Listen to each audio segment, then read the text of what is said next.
Hello बच्चों, let us read this question. This question says the number of mole of BaCO3 which contains 1.5 mole of oxygen is dash.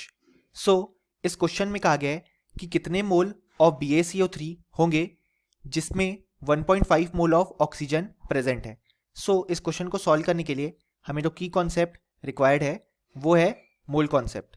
सो यहाँ पे अगर हम देखें तो अगर हम 1 मोल BaCO3 लेते हैं तो बाय द फॉर्मूला हम देख सकते हैं कि उसमें 1 मोल बेरियम एटम्स प्रेजेंट होंगे, then 1 mole carbon atoms present होंगे एंड 3 मोल ऑक्सीजन या बेसिकली ऑक्सीजन एटम्स प्रेजेंट होंगे. अब हमसे कहा गया है कि हमें फाइंड आउट करना है 1.5 मोल ऑक्सीजन या बेसिकली 1.5 मोल ऑक्सीजन एटम कितने में प्रेजेंट होंगे.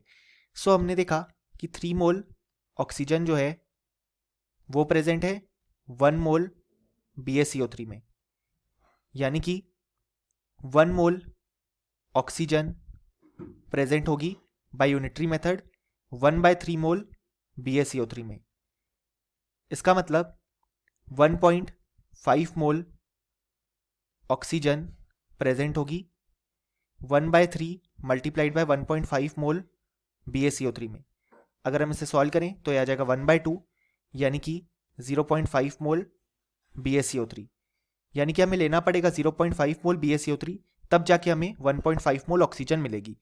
सो अगर हम हमारा क्वेश्चन देखें तो हमसे यही अमाउंट पूछी गई है. सो इसका करेक्ट आंसर हो जाएगा 0.5 मोल्स. और हम फाइनली लिख भी सकते हैं कि इस क्वेश्चन का हमारे पास जो करेक्ट आंसर आ गया वो आ गया 0.5 मोल्स.